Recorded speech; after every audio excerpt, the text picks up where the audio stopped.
আচ্ছা চলো দেখো, একটা বাচ্চা যদি কেমিস্ট্রিতে ভালো করতে চায়, ঠিক আছে, তাহলে যে চ্যাপ্টারটা আসলে পড়তে হবে সেই চ্যাপ্টারটা হচ্ছে এটা, পিরিয়ডিক টেবিল বা পর্যায় সারণী। এই পিরিয়ডিক টেবিলটা হচ্ছে কেমিস্ট্রির জান, কেমিস্ট্রির কলিজা বলা যায়। এই পিরিয়ডিক টেবিলকে বলা হয় কেমিস্ট্রির কলিজা।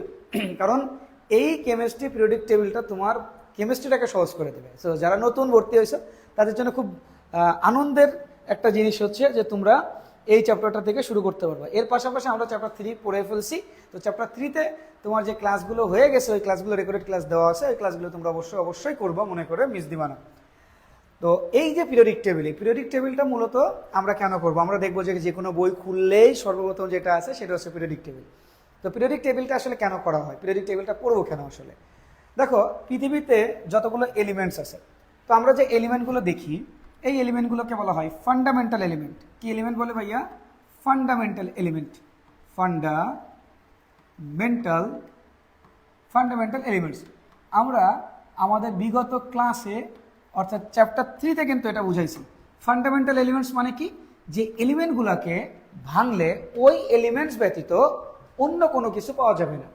যেমন আমরা একটা বাংলায় যদি এটাকে বোঝানোর চেষ্টা করি, এটাকে বলা হয় মৌল বা মৌলিক পদার্থ।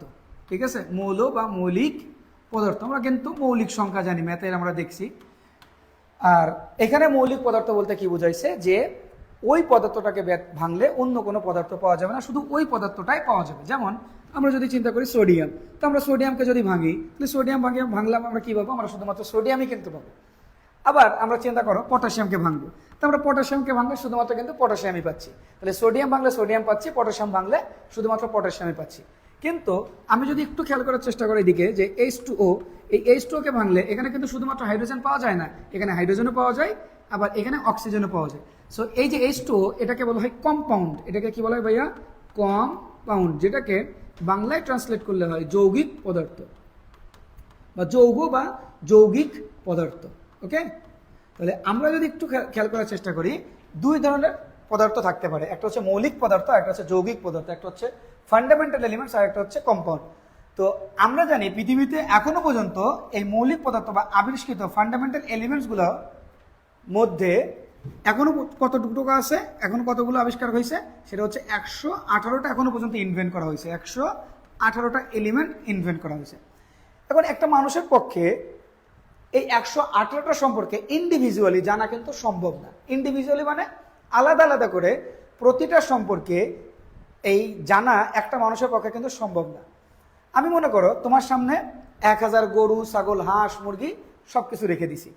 মনে করো এখানে একটা মাঠ, এই মাঠের মধ্যে 1000 মানুষ আছে, তারপর 1000 প্রাণী আছে। এই 1000 প্রাণীর মধ্যে মনে করো কিছু আছে মানুষ, কিছু আছে গরু, কিছু আছে ছাগল, কিছু আছে ভেড়া, এরকম করে বিভিন্ন রকমের প্রাণী আছে। আমি তোমাকে বললাম যে তুমি আমাকে সবগুলো প্রাণী সম্পর্কে একটা মোটামুটি ধারণা দাও। এখন তুমি চিন্তা করবো যে কি রে, এত অল্প টাইমের মধ্যে যদি আমি ধারণা দিতে চাই, এত অল্প টাইমের মধ্যে যদি আমি বিস্তারিত ধারণা ভাইয়াকে দিতে চাই, তাহলে অবশ্যই আমাকে একটা আলাদা আলাদা করে টাইমে ধারণা দেওয়া কিন্তু সম্ভব না। তাহলে আমার এখন কি করতে হবে? তাহলে আমার এখন যেটা করতে হবে সেটা হচ্ছে আমি গরুগুলোকে এক সাইডে রাখবো, ছাগলগুলোকে এক সাইডে রাখবো, মানুষগুলোকে এক সাইডে রাখবো, এবং উটগুলোকে এক সাইডে রাখবো, হাঁসগুলোকে এক সাইডে রাখবো। সব কিছুগুলোকে যেগুলো একই জাতীয় সেগুলোকে আমি এক সাইডে রাখবো। ঠিক আছে, এখন আমরা যদি একটু দেখি, দেখো এই যে পিরিয়ডিক টেবিলের ক্ষেত্রেও ঠিক সেম জিনিস, যে 118টা সম্পর্কে একটা মানুষের পক্ষে জানা সম্ভব না। তখন মানুষ চিন্তা করলো যে কিভাবে আমরা এই এতগুলো মৌল সম্পর্কে মোটামুটি একটা ধারণা নিতে পারি। তো তারা তখন চিন্তা করছে যে একই জাতীয় মৌলগুলোকে একসাথে রাখা যায় কিনা। পৃথিবীর এই যে চিন্তা ধারণাটা, এই যে মৌল বা পর্যায়ের সঙ্গে যে চিন্তা ধারণাটা, এই চিন্তা ধারণাটা শুরুই হয়েছে আসলে বিভিন্ন বিজ্ঞানীরা বিভিন্ন সময় থেকে এটা চালানো শুরু করছে। তো এই যে বিজ্ঞানীটা দেখতেছ, ইনি হচ্ছেন ল্যাভোইসিয়ে। ঠিক আছে, এই ল্যাভোইসিয়ে সর্বপ্রথম ইনি 33টা, আমরা জানি কি এখন কটা আছে 118টা, কিন্তু এনার সময় থেকে 33টা মৌল তিনি যখন করে, দেখো কত সালে, 1789 সালে, অর্থাৎ 1789-এ সর্বপ্রথম উনি এই যে মৌলিক পদার্থগুলো আছে, অর্থাৎ যে এখন আমরা পিরিয়ডিক টেবিলে যতগুলো পদার্থই দেখি না কেন, যতগুলো এলিমেন্টস আমরা দেখি, প্রতিটা এলিমেন্টসই আসলে ফান্ডামেন্টাল এলিমেন্টস বা মৌলিক পদার্থ। তো 1789 সাল পর্যন্ত এই পদার্থ বা এই এলিমেন্টসের সংখ্যা ছিল 33টা। তখন বিজ্ঞানী ল্যাভয়েসিয়ে এই 33টা এলিমেন্টসকে তিনি চিন্তা করতেছিলেন যে এই 33টা এলিমেন্টসকে কিভাবে সহজে মানুষের কাছে পৌঁছায় দেওয়া যায় এবং এই 33টা এলিমেন্ট সম্পর্কে ইন্ডিভিজুয়ালি আলাদা আলাদা করে না জেনে কিভাবে মানুষ সহজে সবগুলো মৌল সম্পর্কে একটা মোটামুটি কনসেপ্ট বা ধারণা নিতে পারে। তখন উনি এটাকে এই 33টা এলিমেন্টসকে উনি দুই ভাগে ভাগ করেন। সেই একটা ভাগের নাম হচ্ছে ধাতু, আর একটা ভাগের নাম কি অধাতু। তার মানে আমরা যদি দেখি যে ল্যাভয়েসিয়ে যখন উনি ডিভাইডেড করে তখন এটাকে উনি দুটো ভাগে দেয়। একটাকে তিনি ফেলছিলেন তখন উনি মেটাল, তার মানে বৈশিষ্ট্য মেটাল বা ধাতু, ধাতু এবং নন মেটাল বা অধাতু, নন মেটাল বা অধাতু।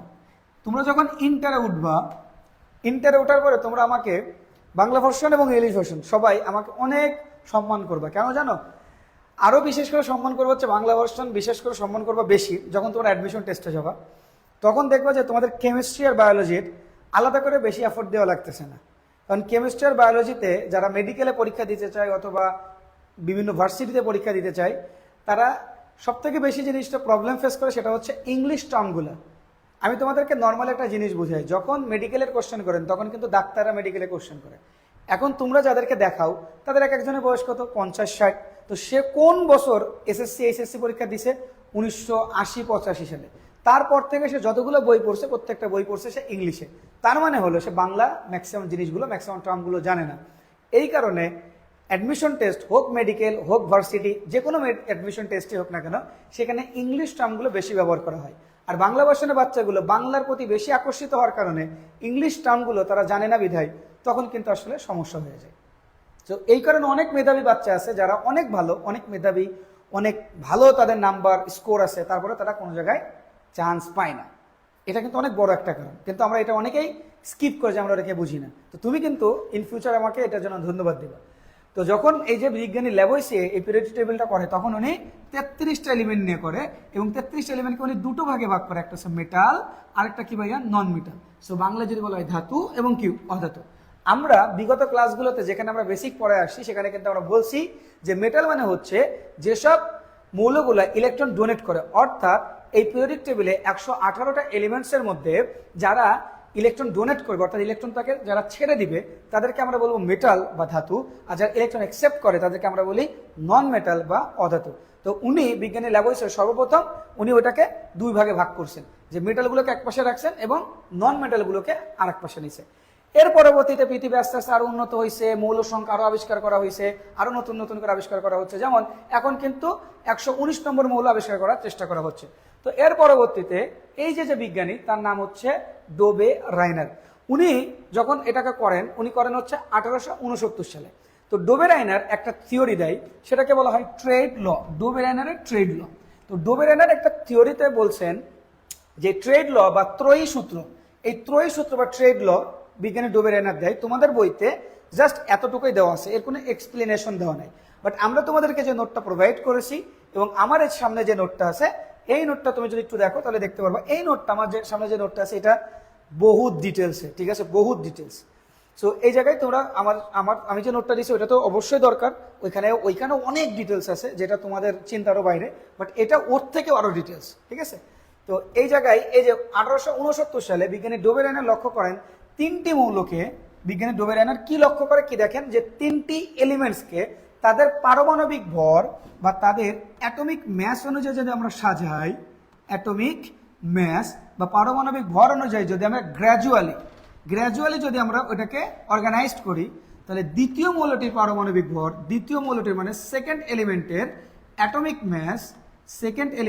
অ্যাটমিক ম্যাসটা হবে প্রথম এবং তৃতীয় মৌলের পারমাণবিক ভরের যোগফলের অর্ধেক। এই লটাকে বলা হয় ট্রেড ল। তোমরা বুঝবা না, এটা আমরা একটু যদি দেখি, আমরা এটার এক্সপ্লেনেশন দিয়ে দিচ্ছি খুব সুন্দর করে। এখানে অনেক ছন্দ আছে যেটা তোমার পিরিয়ডিক টেবিলকে মনে রাখতে খুবই সাহায্য করবে। এখানে আমি এটা যদি একটু দেখার চেষ্টা করি, এটা হচ্ছে ট্রেড ল, ঠিক আছে। এটা ডোবে রাইনারের দেখো এক্সপ্লেনেশন, যেটা তোমাদের বইয়ের মধ্যে নাই, তো তোমাদের নোটের মধ্যে কিন্তু আছে। বলতেছে কি সমধর্মী মানে কি একই রকম, যাদের ক্যারেক্টারিস্টিক্স গুলা একই রকম হয়, ক্যারেক্টারিস্টিক্সগুলো যাদের একই রকম, এরকম 3টা এলিমেন্টসকে তুমি নিবা। তাহলে এই সমধর্মী বা সেম ক্যারেক্টারিস্টিক্সের 3টা এলিমেন্টসকে তাদের অ্যাটমিক ম্যাস অনুযায়ী আমি সাজাবো। ঠিক আছে, মনে করো একের পরে আছে 2, 2 এর পরে 3, তুমি একের পরে 3 দিতে পারবা না, তুমি একের পরে 2 দিতে পারবা। যেমন আমরা যদি লিথিয়াম জানি, লিথিয়ামের পরে কোনটা? সোডিয়াম, তারপরে কোনটা? পটাশিয়াম। কারণ এই যে লিথিয়ামের ক্ষেত্রে আমরা যেটা জানি, লিথিয়ামের পারমাণবিক ভর কত ভাইয়া? লিথিয়ামের পারমাণবিক ভর হচ্ছে 3 বা অ্যাটমিক ম্যাস 3। আর এর অ্যাটমিক মাস কত? এর অ্যাটমিক মাস, এর অ্যাটমিক নাম্বার কত আছে? এর অ্যাটমিক নাম্বার আমরা জানি 11। এর অ্যাটমিক নাম্বার কত? এর অ্যাটমিক নাম্বার হচ্ছে 19। তাহলে এদের অ্যাটমিক ম্যাস অনুযায়ী ভাগ করছে, আবার অ্যাটমিক নাম্বার অনুযায়ী কিন্তু তারা করছে, অ্যাটমিক নাম্বার অনুযায়ী কিন্তু তারা এখানে ভাগ করছে, যে প্রথমে ছোটটা, তারপরে তার থেকে একটু বড়টা, তারপরে তার থেকে একটু বড়টা করছে তারা। তো এই জায়গায় তুমি যদি একটু দেখানোর চেষ্টা করি আমরা, দেখো এই জায়গায় এর অ্যাটমিক ম্যাস কত আছে? এই যে এর অ্যাটমিক মাস আছে 6.94, ঠিক আছে। আর এর অ্যাটমিক ম্যাস কত আছে? 23। এর অ্যাটমিক ম্যাস বা পারমাণবিক ভর কত আছে ভাইয়া? এর পারমাণবিক ভর হচ্ছে আমাদের 39.10। তাহলে দেখো 6, 23 আর কত? 39। এইভাবে কিন্তু আসলে আমরা পর্যায়ক্রমে ছোট থেকে বড় থেকে বড় থেকে এইভাবে তারা সাজাইছে। সাজানোর পরে তারা বলতেছে যে আমরা এই জায়গায় যদি প্রথমটা নিই এবং 3 নম্বরটা নিই, প্রথমটা নিছে এবং 3 নম্বরটা নিছে, নিয়ে যোগ করছে, যোগ করার পরে সেটাকে অ্যাভারেজ করছে। অ্যাভারেজ মানে তার গড় করা, ঠিক আছে, 2 দিয়ে ভাগ করা। আমরা অলরেডি জানি যে অ্যাভারেজ মানে হলো 2 দিয়ে ভাগ করা। তো 2 দিয়ে যখন ভাগ করছে, যেটা আসছে সেটা কত দেখো, সেটা হচ্ছে 23.23.02, অর্থাৎ আমাদের এই যে সোডিয়ামের সমান বা তার কাছাকাছি। তো এই জায়গা থেকে আমরা কি বলতে পারি যে একই ধর্মের 3টি মৌলকে যদি নেওয়া হয় এবং তাদের পারমাণবিক ভর বা অ্যাটমিক নাম্বার অনুযায়ী যদি এটাকে গ্র্যাজুয়ালি সাজানো হয়, সাজানো হলে সেই ক্ষেত্রে দেখা যাবে যে আমাদের প্রথম এবং তৃতীয় মৌলের যোগফলের গড় হবে আমাদের দ্বিতীয় মৌলের বা সেকেন্ড এলিমেন্টের অ্যাটমিক ম্যাসের সমান অথবা তার কাছাকাছি। কথা ক্লিয়ার? সবাই যদি এই যে ল অফ ট্রেড যদি বুঝে থাকো তাহলে আমাকে বলো, কারণ ল অফ ট্রেডটা কিন্তু আমাদের বইতে খুবই গুরুত্বপূর্ণ এবং খুবই কমনলি কিন্তু আমাদের ল অফ ট্রেডটা আসে। সো এটা কিন্তু কখনোই মিস করা যাবে না, এটা ভুল করা যাবে না। তো সবাই আমাকে একটু বলে ফেলো যে তোমরা ল অফ ট্রেড ক্লিয়ার কিনা, ঠিক আছে?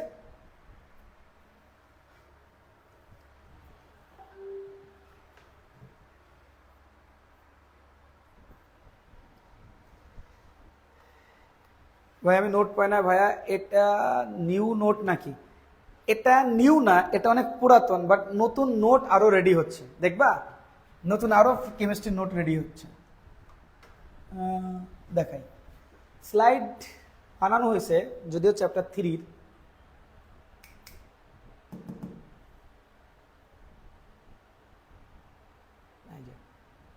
এটা হলো চ্যাপ্টার 3-র নোট।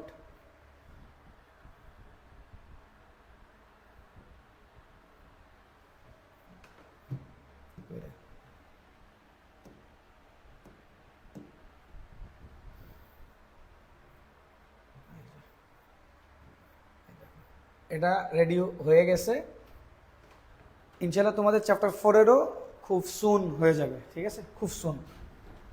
নতুন তোমাদের যেটা দিছি ওইটা এটার থেকেও আরো ভালো, এটার থেকেও আরো ভালো, এটা অনেক ডিটেলস তোমাদের যেটা দিছে অনেক। এটা তোমাদের ইন ফিউচার অ্যাডমিশন থেকে শুরু করে সব জায়গায় অনেক কাজে লাগবে। দেখো মিলাই নিও আমার কথা, আমি একটু সুদূর প্রসারে বুঝাই। এত সুন্দর করে বুঝিয়েছেন, আমি এর আগে কখনো এরকম ভাবে পড়িনি, আলহামদুলিল্লাহ, শুনে ভালো লাগলো। ছোটখাটো ডাউট ছিল, ক্লিয়ার এখন ইনশাল্লাহ, ধন্যবাদ। এখন আমাদের ক্ষেত্রে একটা জিনিস দেখো, তাহলে আমরা ল অফ ট্রেডটা বুঝে ফেলছি ইনশাল্লাহ। এরপরে যদি আমরা দেখি আমাদের এরপর কই গেল, হারাই ফেলাইছি।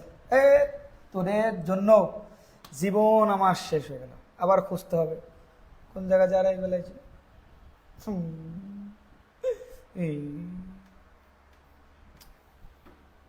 কই গেল, আমি সারাদিন ধরে খাইও নাই। কেউ বুঝবে এই কথা, সবাই বুঝবে টাকা দিয়ে কোর্স কিনেছি, ক্লাস নাও। তুমি খাইছো কি খাও নাই এগুলো দেখার দরকার নেই, টাকা দিয়ে কোর্স কিনেছি, টাকা উঠাই। কেউ তো আর দেখবে না আমার মনের দুঃখ, কেউ তো আর বুঝবে না এই কষ্ট, পেটের কষ্ট তো কেউ বুঝবে না, যার কষ্ট সেও বুঝবে। আচ্ছা তাহলে এবার দেখো, তার মানে পৃথিবী যত আপগ্রেড হচ্ছে সেরকম করে সে এইভাবে এক এক বিজ্ঞানী এক এক রকম করে কথাবার্তা বলতে থাকে, একজন এক একটা থিওরি দিচ্ছে। এরপরে দেখো এই যে ডোবেরানা যেটা দিছে, ডোবেরানা দিছে কত সালে? 1829 সালে। এবার আরেকজন সায়েন্টিস্ট চলে এসেছেন, তার নাম হচ্ছে নিউল্যান্ড। নিউল্যান্ড বলছে কি, এই যে নিউল্যান্ডের অক্টেট থিওরি, অক্টেভ ল বা অষ্টক সূত্র, নিউল্যান্ডের এই সূত্র বা ল, এই ল নিউল্যান্ড প্রদান করেন। পরীক্ষাতে কিন্তু এই কোশ্চেন দিবে যে অক্টেট ল কে প্রদান করে, ত্রয়ী সূত্র বা ট্রেড ল কে প্রদান করে, এটা কিন্তু পরীক্ষাতে দিবে। তো অষ্টক সূত্রের এক্সপ্লেনেশনটাকে কিন্তু আসলে টিচাররা জানতে চায়, বাট আমরা বলতে পারি না, কারণ আমাদের বইতে শুধুমাত্র এতটুকু বলা আছে, কিন্তু এরপরে এটার কোনো এক্সপ্লেনেশন দেওয়া নেই। তো আমরা চেষ্টা করছি যে তোমাদের নোটটার মধ্যে সকল ইনফরমেশন কম বেশি দেওয়ার। তো আমরা ওইটা আগে থেকে যেহেতু দিছি, তো এটা ফেলে রাখবো কেন, এটা আমরা দিয়ে দিছি। তো এইখানে আমরা আগে একটু এর অক্টেভ লটা একটু দেখানোর চেষ্টা করি। হয়ে গেল,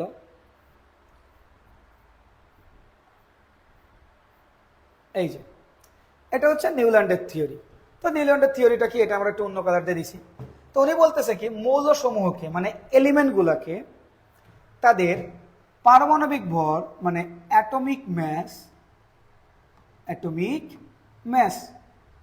তাহলে মৌলগুলাকে তাদের অ্যাটমিক ম্যাস অনুযায়ী উচ্চক্রম মানে কি, হায়ার থেকে লোয়ারে, উচ্চক্রম অনুসারে, মানে এটা কি ছোট, তারপরে বড়, তার থেকে আরেকটু বড়, তারপরে একটু বড়, তারপরে একটু বড়, তারপরে একটু বড়, তারপরে আরেকটু বড়, এইভাবে ছোট থেকে বড় থেকে ছোট থেকে বড়, ছোট থেকে বড়, এইভাবে যদি আমি সাজাই, অর্থাৎ ছোট থেকে বড় থেকে যদি সাজানো হয়, তো তুমি ধরো এটা লিথিয়াম,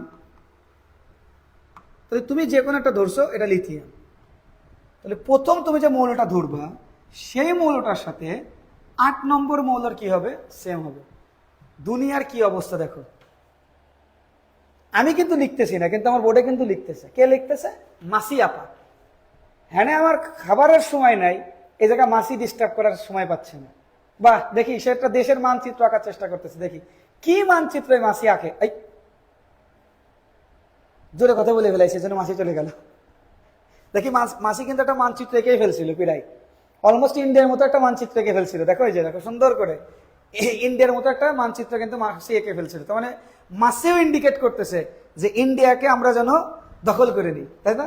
হাওয়া এইসব কথা আবার বলা যাবে না, বললে আবার ইন্ডিয়া থেকে আমাকে মিসাইল ছুড়ে মারতে পারে, যে বায়োলজি সিকার্স বরাবর একটা মিসাইল ছুড়ে মারো।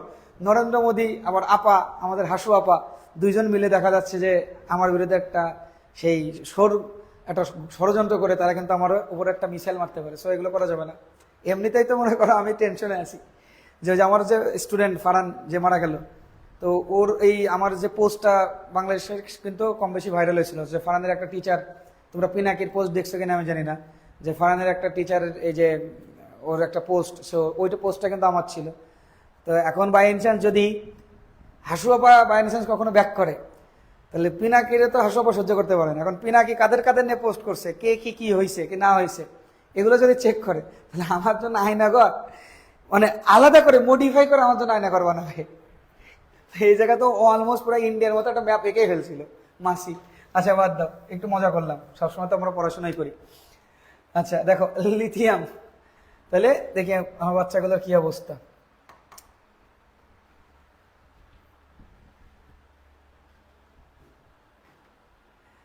আপনি অনেক মজা করতে পারেন, আমি কই মজা করি রে। আচ্ছা আমাকে নোট দেয়নি, দিয়ে দিব, টেনশন নিস না। হ্যাঁ আচ্ছা দেখো, সেটা হলো এই জায়গায় এই যে লিথিয়াম, বেরিলিয়াম, বোরন, তার মানে আমরা কি বললাম, যদি আমি অ্যাটমিক ম্যাস অনুযায়ী এলিমেন্টগুলোকে লোয়ার থেকে হায়ার শেল অনুযায়ী সাজাই, তাহলে ধরে নিলাম আমার এইটা 1 নম্বর এলিমেন্ট, ঠিক আছে? তাহলে এই 1 নম্বর এলিমেন্ট যদি এটা হয়, এটা 2, এটার যে বৈশিষ্ট্য আছে মানে যে ক্যারেক্টারিস্টিক্স মানে কি, একটা এলিমেন্টসের ক্যারেক্টারিস্টিক্স বা বৈশিষ্ট্য বলতে আসলে কি বুঝি? আমাদের মতো ওদের 2টা হাত, 2টা পা, 2টা কান, 2টা চোখ, 2টা নাক এরকম থাকে না।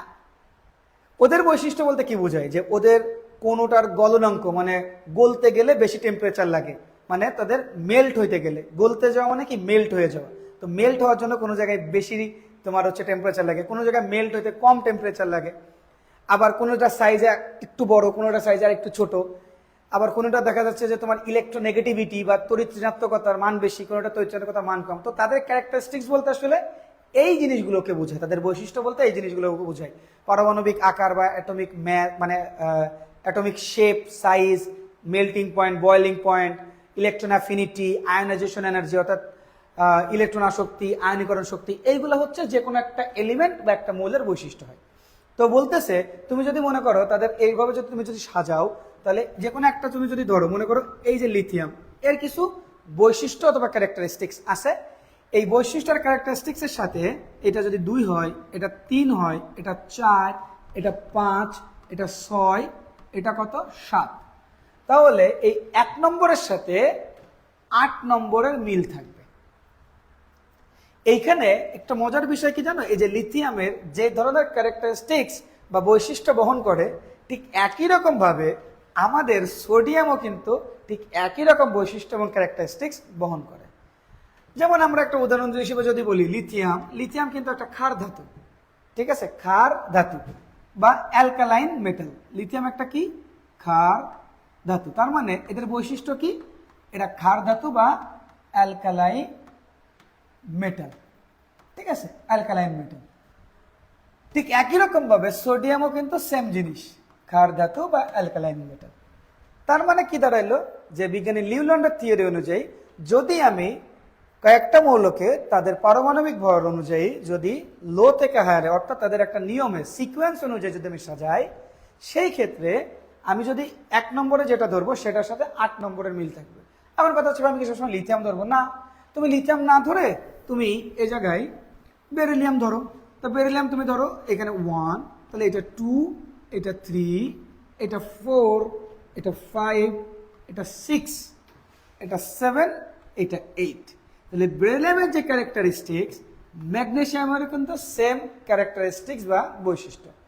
বেরিলিয়াম কি একটা জানো, বেরিলিয়ামটাকে কি বলা হয়, মৃৎক্ষার ধাতু। আমরা পরে এগুলো সবই আলোচনা করবো যে ক্ষার ধাতু কি, মৃৎক্ষার ধাতু কি। এটাকে বলা হয় একটা মৃৎক্ষার ধাতু, যেটাকে ইংলিশে বলা হয় alkaline earth metal. Alkaline earth metal, একটা হলো অ্যালকালাইন মেটাল আর একটা হলো অ্যালকালাইন আর্থ মেটাল। তাহলে এই জায়গায় বেরিলিয়ামও কি অ্যালকালাইন আর্থ মেটাল, ঠিক একই রকম ভাবে ম্যাগনেসিয়ামও অ্যালকালাইন আর্থ মেটাল। এইটাই বলছে তাদের মৌলের ভৌত এবং রাসায়নিক। ভৌত শব্দের অর্থ হচ্ছে ফিজিক্যাল, ফিজিক্যাল ক্যারেক্টারিস্টিক্স আমরা কিন্তু অলরেডি তোমাদেরকে বুঝাইছি। আর এটা কি কেমিক্যাল, কেমিক্যাল বা রাসায়নিক, এই দুটো জিনিসের বৈশিষ্ট্য। ভৌত মানে হলো বা ফিজিক্যাল মানে হলো তুমি বাইরে থেকে যেটা দেখতেছো। যদি তুমি আমার কথা বলো যে আমার ভৌত গঠন বা ফিজিক্যাল স্ট্রাকচার কেমন, যেমন আমি খাটো মানুষ, আমি মোটা মানুষ, আমি কালো মানুষ, এটা হচ্ছে আমার 2টা হাত আছে, 2টা পা আছে, এইগুলো হলো আমার ভৌত বা ফিজিক্যাল স্ট্রাকচার। আর আমি যদি মনে করো একটা কেমিক্যাল হই, আমি কার সাথে রিয়াকশন করতেছি, কি তৈরি করতেছি, আমার কি চেঞ্জ হচ্ছে, কার কার সাথে বিক্রিয়া করতে পারবো, কার সাথে করতে পারবো না, এগুলো হচ্ছে আমার কেমিক্যাল স্ট্রাকচার। তো এখানে বলতেছে যে তুমি যদি ক্রম অনুযায়ী সাজাও, তাহলে সেই ক্ষেত্রে 1 নম্বরের সাথে 8 নম্বরের তোমার ভৌত এবং রাসায়নিক অর্থাৎ ফিজিক্যাল এবং কেমিক্যাল দুটো ক্যারেক্টারিস্টিক্সই মিল থাকবে। এবং এই থিওরিটা হচ্ছে আমাদের নিউল্যান্ডের থিওরি। কথা ক্লিয়ার? সবাই একটু আমাকে বলো যে নিউল্যান্ড ক্লিয়ার। লিখে দেখো যে নিউল্যান্ড ক্লিয়ার ভাইয়া, নিউল্যান্ড বুঝছি, নিউল্যান্ডের থিওরি বুঝছি। তাড়াতাড়ি একটু আমাকে বলে ফেলতে হবে ব্রাদার।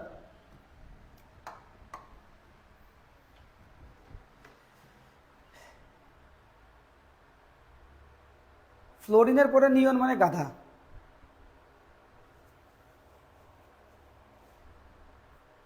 ফ্লোরিনের পরে নিয়ন হবে কেন?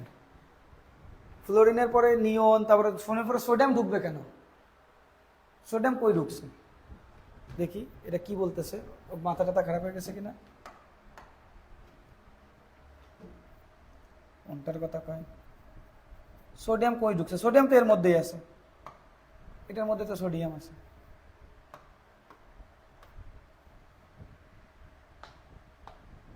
ইনার্ট গ্যাসকে তুই ধরবি নাকি গাধা? ওরা তো ইনার্ট গ্যাস, ও তো কারোর সাথে রিয়াকশন করে না, ওদের ভৌত রাসায়নিক বৈশিষ্ট্য আবার কি হবে? ওরা কারোর সাথে বিক্রিয়া করে? ও তো 18 নম্বর গ্রুপে যেগুলো আছে সেগুলো হচ্ছে ইনার্ট। ইনার্ট মানে কি? নিষ্ক্রিয় গ্যাস। আচ্ছা, তাহলে এটা মোটামুটি আমাদের শেষ। নেক্সট দেখো,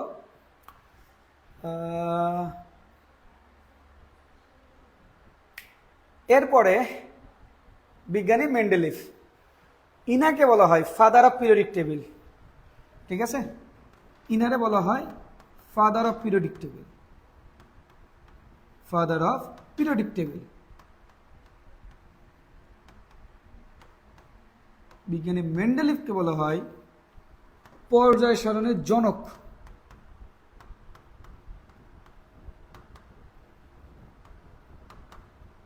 জনক মানে জন্মদাতা, ঠিক আছে। 1879 মানে 69 সালে সর্বপ্রথম মেন্ডেলিভ কিছু এলিমেন্টগুলো ওনার সময়কাল পর্যন্ত, এই এলিমেন্ট ছিল হচ্ছে 64, ঠিক আছে। কোনো কোনো জায়গায় লেখা আছে 63। তাহলে যদি অপশনের দুটোর মধ্যে যেটা আসবে সেটা দিব আমরা, ঠিক আছে। কখনো এরকম হয় না যে এরকম টাইপের জিনিস 64 63 একই সাথে আসে, তো যেটা আসবে ওটা দিব। তো এই 64 অথবা 63টা এলিমেন্টস নিয়ে উনি একটা পিরিয়ডিক টেবিল উনি প্রথমে বলেন। তো উনি ওনার এই পিরিয়ডিক টেবিলকে, আমার এটা নর্মাল একটা জিনিস যে একই সাথে অনেকগুলো মানুষ আছে, তাদেরকে যদি ক্লাসিফাই করতে হয় তাহলে আমাদেরকে কোনো কিছুর উপর বেস করে ক্লাসিফাই করতে হবে। যেমন আমরা যখন কোষকে বিভাজিত করি বা বিভাজন করি তখন কিন্তু আমরা কোনো কিছুর উপর বেস করে করছিলাম। কিরকম? On the presence or absent of nucleus. Nucleus আছে মানে ওয়েল ডেভেলপ নিউক্লিয়াস আছে নাকি ওয়েল ডেভেলপ নিউক্লিয়াস নাই, মানে সুগঠিত নিউক্লিয়াস আছে নাকি সুগঠিত নিউক্লিয়াস নাই, এর উপর ভিত্তি করে বা এর উপর বেস করে আমরা কিন্তু নিউক্লিয়াসকে ভাগ করছিলাম। ঠিক একই রকম ভাবে মেন্ডেলিভের 64টা এলিমেন্টসকে তিনি যখন একটা চার্টে ফেলাইতে চাইছে, একটা ছক আকারে দিতে চাইছে যে এটার পরে এটা দিব, এটার পরে এটা দিব, এটার পরে এটা দিব, তখন উনি আসলে যেটা করছেন, উনি অ্যাটমিক ম্যাসকে ব্যবহার করে, অ্যাটমিক ম্যাস উনি ব্যবহার করে, অর্থাৎ উনি ব্যবহার করে পারমাণবিক ভর, পারমাণবিক ভর। কিন্তু একটা প্রবলেম হয়ে যায়, সেইটা হলো পারমাণবিক ভর অনুযায়ী যখনই পিরিয়ডিক টেবিল করতে গেছে তখন একটা প্রবলেম হয়ে গেছে। প্রবলেমটা হলো এই জায়গায় কিছু কিছু মৌল তারা একসাথে করতে পারে না। মেয়েদের ভাই আসছে, ফোন দিছিল আমারে। আচ্ছা, ওই জায়গাতে ঢুকাই দিলে হচ্ছে।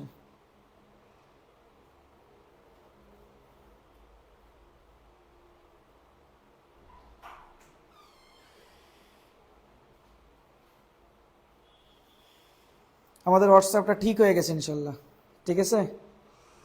এখন থেকে মনে হয় সমস্যা হবে না, হোয়াটসঅ্যাপ ইনশাল্লাহ ঠিক হয়ে গেছে।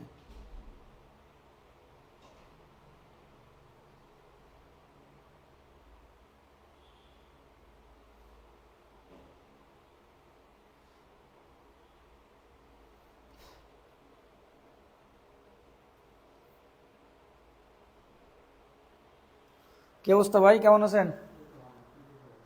আছি আলহামদুলিল্লাহ, ক্লাস নিচ্ছি। শেষ করতে সময় লাগবে না, যে সময় লাগবে না, বেশিক্ষণ লাগবে না, 15-20 মিনিট বসতে পারবেন। বসেন, এই জায়গায় বসেন, আরে রাখিস, বসেন। এখন দেখো পিরিয়ডিক টেবিলের ক্ষেত্রে বিজ্ঞানী বলছে কি, দেখো আমরা তোমাদেরকে একটা ইনফরমেশন দেই, সেটা হচ্ছে খুব সুন আমরা তোমাদের জন্য ম্যাথ নিয়ে আসতেছি, ঠিক আছে।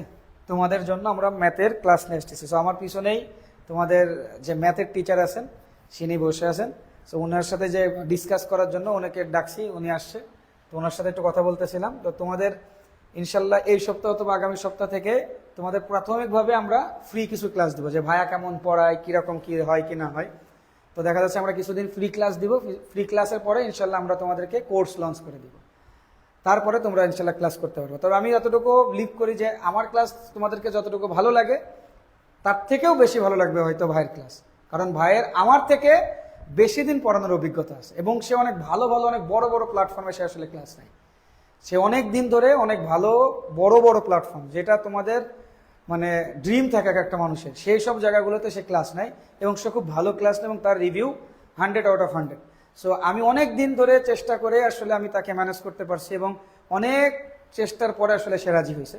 তো আমার রিকোয়েস্ট থাকবে তোমাদের কাছে যে যদি ভাইয়া যখন ফ্রি ক্লাসগুলো নেয়, ভাইয়ের ক্লাসগুলো যারা আমার এইখানে বাচ্চা আসো, আমি মনে করি যে তারা অনেক মনোযোগী এবং অনেক তোমরা মেধাবী বাচ্চা। তো ভাইয়ের সাথে অনেক ভালো তোমাদের একটা কেমিস্ট্রি তৈরি হবে, ইনশাল্লাহ তোমরা অনেক ভালো কিছু করতে পারবা।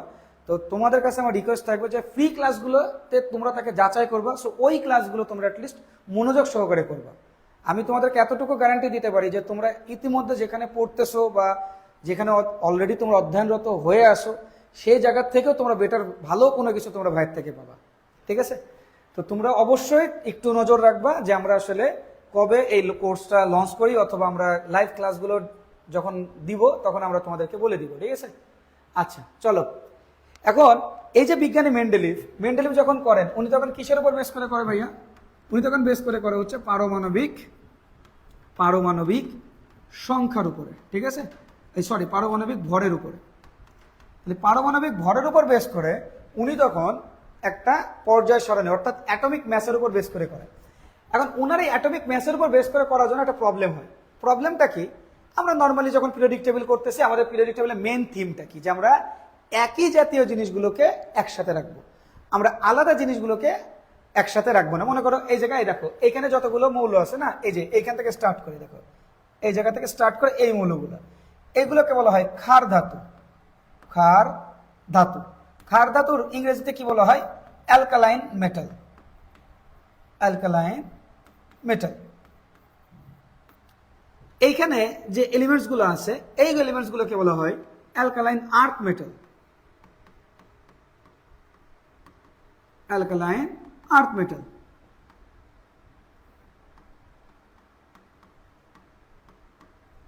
যেটাকে বাংলায় বললে হয় মৃৎক্ষার ধাতু। ঠিক আছে? মৃৎক্ষার ধাতু। আমরা যখন এই স্পেসিফিকলি যখন আমরা ঢুকবো যে চ্যাপ্টার, এই যে গ্রুপ 1 গ্রুপ 2 এদের ক্যারেক্টারিস্টিক্স, তখন আমরা এগুলো ডিটেলস আলোচনা করবো যে ক্ষার ধাতু কি মৃৎক্ষার ধাতু কি। বাট মনে রাখো যে এরা এমন একটা মৌল যে মৌল আসলে ক্ষার ধাতু হয়, আর এই মৌলগুলা মৃৎক্ষার ধাতু হয়। তার মানে এই জায়গায় গ্রুপ 1 এর মধ্যে মৃৎক্ষার ধাতু নাই, আর গ্রুপ 2 এর মধ্যে ক্ষার ধাতু নাই। অর্থাৎ গ্রুপ 1 এর মধ্যে অ্যালকালাইন মেটাল নাই, মানে অ্যালকালাইন আর্থ মেটাল নাই, এবং গ্রুপ 2 এর মধ্যে অ্যালকালাইন মেটাল নাই।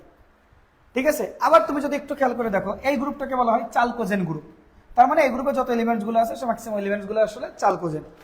আবার এইখানে যেটা আছে, এই এলিমেন্টস গুলোকে বলা হয় আমাদের, মনে করো, হ্যালোজেন। এই এলিমেন্টস গুলোকে আমাদের বলা হয় কি? ইনার্ট মানে কি? এদেরকে বলা হয় ইনার্ট মানে হলো বাংলা যদি বলা হয় নিষ্ক্রিয়। বাংলায় বললে কি বলা হবে? নিষ্ক্রিয় মৌল। নিষ্ক্রিয় শব্দের অর্থ কি? দেখো, আমি কারোর সাথে বিক্রিয়া করবো না, আমি আমার মতো আছি, স্বাধীন আছি, আমি কারোর সাথে রিয়াকশন করতেছি না, তাহলে আমাকে কি বলা হবে? আমাকে বলা হবে নিষ্ক্রিয়। তার মানে আমার কোনো অ্যাক্টিভনেস নেই। তো এই এলিমেন্টস গুলোকে বলা হয় ইনার্ট অথবা ইনঅ্যাক্টিভ। এখন ইনঅ্যাক্টিভ কেন হয় তার পিছনেও কারণ আছে, আমরা ইনশাল্লাহ পরে বলবো। আমরা আস্তে আস্তে যাই, সিকোয়েন্স অনুযায়ী আমরা যাওয়ার চেষ্টা করতেছি।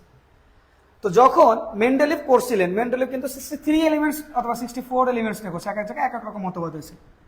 তো এই যে 63 এলিমেন্টস যখন উনি করছেন, তখন উনি অ্যাটমিক ম্যাস অনুযায়ী করছে, অর্থাৎ পারমাণবিক ভর অনুযায়ী করছে।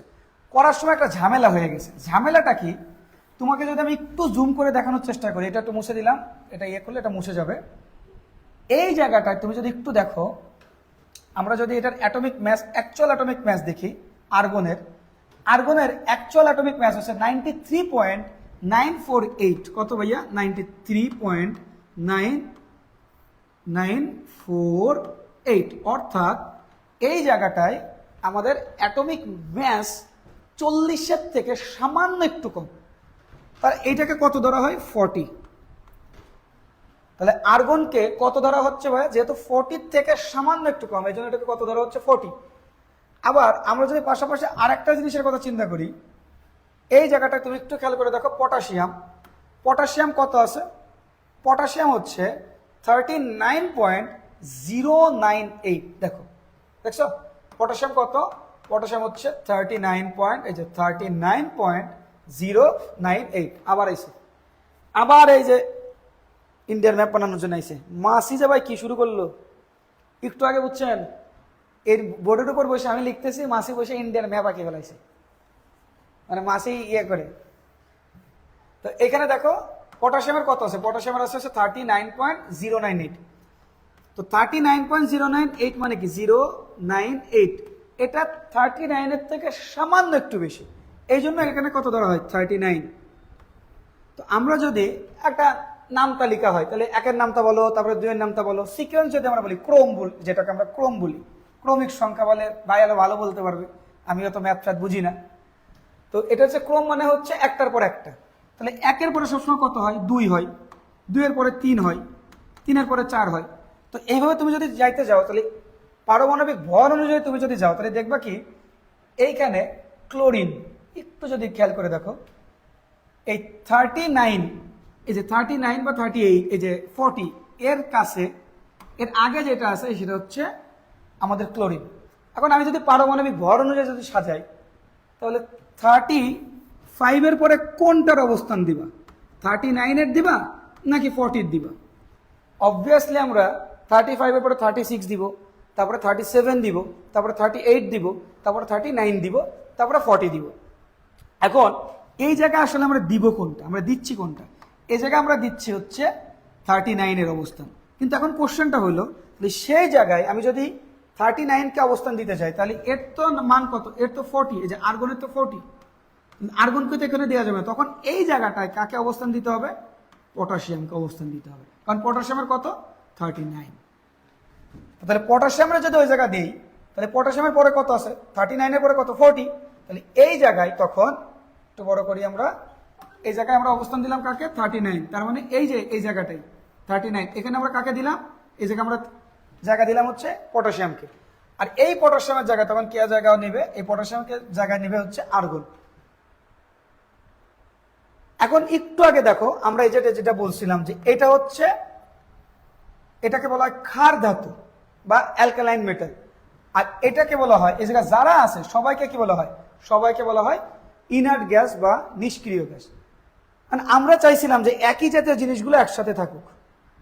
মেন্ডেলিভও সেটাই চাইছিল যে একই জাতীয় জিনিসগুলো একসাথে থাকুক, কিন্তু সে যেটার উপর বেস করে করছে, অর্থাৎ পারমাণবিক ভরের উপর যে সে বেস করে করছে, যদি পারমাণবিক ভরের উপর বেস করে করে, তাহলে এই জায়গায় যে পটাশিয়াম ঢুকে গেল, তাহলে তো একই জাতীয় জিনিসগুলো একসাথে থাকলো না। এই যে নিষ্ক্রিয় গ্যাসের মধ্যে অথবা ইনার্ট গ্যাসের মধ্যে আমাদের কি ঢুকে গেল? একটা মানে অ্যালকালাইন মেটাল, অর্থাৎ আমাদের একটা ক্ষার ধাতু ঢুকে গেল। আর এই যে পটাশিয়াম দেখতেছো না, এই পটাশিয়াম কিন্তু খুবই সক্রিয়। পটাশিয়াম কিন্তু খুবই সক্রিয় ধাতু, মানে কি অ্যাক্টিভ এলিমেন্ট। পটাশিয়াম খুবই অ্যাক্টিভ একটা এলিমেন্ট। সক্রিয় মানে কি? যে খুব দ্রুত অন্য কারোর সাথে বিক্রিয়া করে, এটাকে বলা হয় সক্রিয় ধাতু। তো এই সক্রিয় ধাতু চলে গেল নিষ্ক্রিয় ধাতুর মধ্যে, আবার নিষ্ক্রিয় ধাতু চলে আসলো সক্রিয় ধাতুর মধ্যে। এটা কি হইল? না। তো এই কারণে তার এই যে থিওরি, অর্থাৎ আমাদের যে মেন্ডেলিভ, এই মেন্ডেলিভের থিওরি তখন খাটে না। মেন্ডেলিভের থিওরিটাকে তখন কি রে, কানের মধ্যে চলে যাচ্ছে নাকি? শালার মাসি, এক মাসে আমার জীবন করে দিলে তো নাচানাচি। কি রে এ ভাই, মাসির জ্ঞান ধরে নিয়ে চলে আসে। শালা ওই যে আমি মনে হয় মোদির বিরুদ্ধে কথা বলেছিলাম বলে মাসির জ্ঞান ধরে চলে এসে। এবার দেখো এই মেন্ডেলিভের থিওরিটাকে তারা ক্লিয়ার করে একজন, তার নাম কি? দেখো, বিজ্ঞানী মোসলে। ইনি হচ্ছেন বিজ্ঞানী মোসলে। ইনি এই মেন্ডেলিভের থিওরিটাকে, অর্থাৎ মেন্ডেলিভ যে মডেলটা দিছিল, মেন্ডেলিভ মডেলটা দিয়েছিল 1869-এ, আর তার মডেলটাকে পরবর্তীতে সংশোধন করা হচ্ছে 1913-এ বিজ্ঞানী হেনরি মোসলে। উনি বলেন যে না, ঠিক আছে, এই জায়গায় একটার পর একটা সাজানো হবে, কিন্তু সেটা সাজানো হবে অ্যাটমিক নাম্বার অনুযায়ী। অ্যাটমিক নাম্বার অনুযায়ী, নাম্বার অর্থাৎ পারমাণবিক সংখ্যা অনুযায়ী। পারমাণবিক সংখ্যা। তো এই যে পারমাণবিক সংখ্যা, এই পারমাণবিক সংখ্যা অনুযায়ী যদি আমরা সাজাই, তাহলে দেখা যাবে কি যে আমরা একই জাতীয় মৌলগুলোকে একই জায়গায় স্থান দিতে পারতেছি। একই জাতীয় মৌলগুলোকে এক জায়গায় আমরা স্থান দিতে পারতেছি। কিরকম? দেখো, এই যে আমি যদি পারমাণবিক সংখ্যা অনুযায়ী সাজাই বা অ্যাটমিক নাম্বার অনুযায়ী যদি আমি সাজাই, এই জায়গায় কত আছে? 17। 17 পরে কত স্থান দেবো? 18। 18 পরে কত আসবে? 19।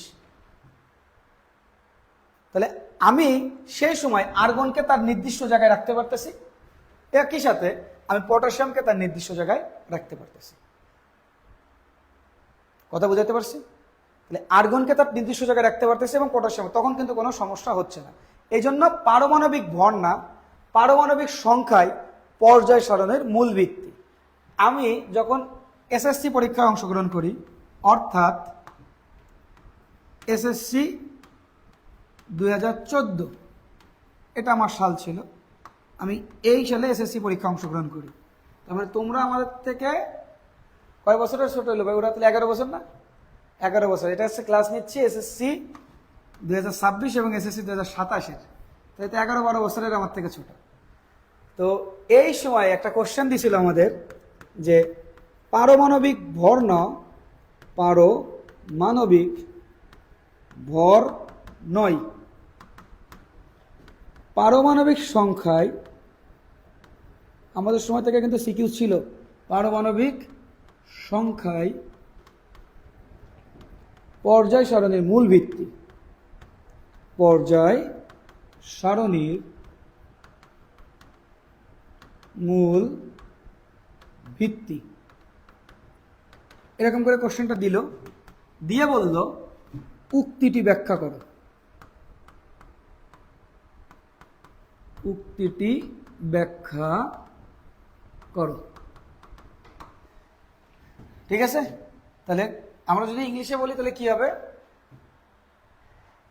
অ্যাটমিক ম্যাস না, অ্যাটমিক নাম্বারই the base of periodic table. এই যে কথাটা, এই কথাটা তোমাকে এক্সপ্লেইন করতে বলবে যে অ্যাটমিক ম্যাস নয়, অ্যাটমিক নাম্বারই পিরিয়ডিক টেবিলের মেইন বেস। তখন এটাকে এক্সপ্লেন করতে বলবে, যে এক্সপ্লেন ইট। তখন আমরা আসলে কিভাবে করব, তা আমি কিন্তু অলরেডি তোমাদেরকে বুঝাই দিয়েছি। এবং এই কোশ্চেনটা এখনো খুব কমনলি আসে, এবং সেটা 4 মার্কের কোশ্চেন আসে, 4 মার্ক। ঠিক আছে, কিছু কিছু জায়গায় 3 মার্কের, বাট এটা খুব কমন একটা কোশ্চেন পিরিয়ডিক টেবিলের ক্ষেত্রে, যে পর্যায় সারণীর মূল ভিত্তি বা পিরিয়ডিক টেবিলের মেইন বেস পারমাণবিক ভর বা অ্যাটমিক ম্যাস না, অ্যাটমিক নাম্বার বা পারমাণবিক সংখ্যা। এই উক্তিটা ব্যাখ্যা করো। ঠিক আছে, আশা করি তোমাদের এটা কনসেপ্ট ক্লিয়ার হয়েছে। যদি সবার ক্লিয়ার হয়ে থাকে তাহলে আমাকে একটু লিখে ফেলো, আমি বুঝাই দিব। আমি কত দিছি? 2014-24 দিছি, 2014, 2014 হচ্ছে, 24 দিয়ে লাইছি।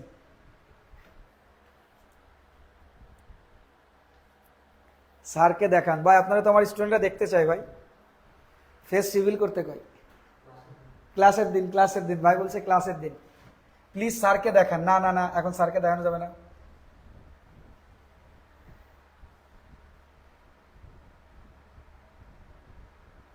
আচ্ছা, ক্লিয়ার, ওকে। এখন আমরা পিরিয়ডিক টেবিলের এবার একটা কথা আসি, দেখো মডার্ন পিরিয়ডিক টেবিল,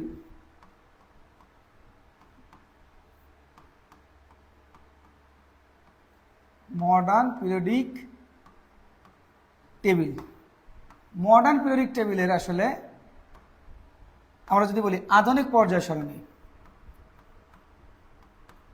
আধুনিক পর্যায় সারণীর মূল ভিত্তি কোনটা? আধুনিক পর্যায় সারণী, আধুনিক পর্যায় সারণীর মূল ভিত্তি আমরা এখন যেটা ফলো করি, মূল ভিত্তি, এটা কি? আধুনিক পর্যায় সারণীর মূল ভিত্তি বা মডার্ন পিরিয়ডিক টেবিলের মেন বেস কোনটা? সেটা হলো ইলেকট্রন কনফিগারেশন, ইলেকট্রন কনফিগারেশন মানে ইলেকট্রন বিন্যাস, ইলেকট্রন বিন্যাস, ইলেকট্রন কনফিগারেশন বা ইলেকট্রন বিন্যাস। আমরা একটা ইলেকট্রন বিন্যাস বা ইলেকট্রন কনফিগারেশন করে সে কত নম্বর পিরিয়ডে বা কত নম্বর গ্রুপে পড়তেছে এটা কিন্তু আমরা সুন্দর করে বের করতে পারি। কিরকম দেখো, যদি মনে করো সোডিয়াম, সোডিয়াম 11, এখানে আমরা কি দেবো? 1s2, 2s2, 2p6, 3s2, 3p। এখন আমাদের তো 11 আছে, তাহলে 3ps2 তো হবে না, s1 হবে। এই জায়গা থেকে আমরা কিভাবে বুঝবো যে এটা কত নম্বর গ্রুপ, কত নম্বর পর্যায়ে? নেক্সট দিন অবশ্য যদি আমরা এটা প্র্যাকটিস করব, তারপর আজকে হালকা একটা প্র্যাকটিস করে দিলাম। এটা এই যে মাথার উপরে যেটা আসে আমরা এটাকে কি বলি? এন। ঠিক আছে, ইতিমধ্যে আমরা চ্যাপ্টার 3 যখন পড়ছি তখন আমরা বলছি, তাই এটা হচ্ছে এন। এন মানে হলো কত? 3। আর এই এন মানে হতো পর্যায় সংখ্যা,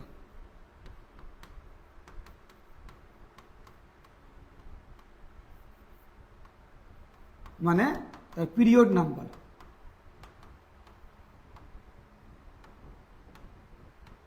ঠিক আছে, আর এস এর মাথার উপর যেটা থাকবে সেটা তার গ্রুপের সংখ্যা। তাহলে এস সমান সমান 1, তাহলে গ্রুপ সংখ্যা কত হবে? 1।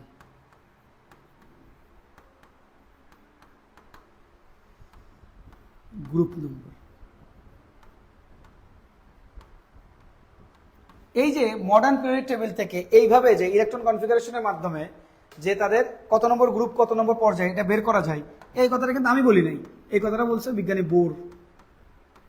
বোরের তত্ত্ব মতে যে ইলেকট্রন কনফিগারেশন বা ইলেকট্রন বিন্যাস থেকে আমাদের আসলে পিরিয়ডিক টেবিল বা কত নম্বর গ্রুপ কত নম্বর পর্যায়ে এটা বের করা যাবে। এটা হচ্ছে আমাদের মেন কথাবার্তা। আজকে ক্লাস এতটুকুই। নেক্সট দিন তোমাদের সাথে আমার দেখা হবে ইনশাল্লাহ আগামী পরশুদিন। আজকে ক্লাসটা এতটুকুই থাকুক, ঠিক আছে?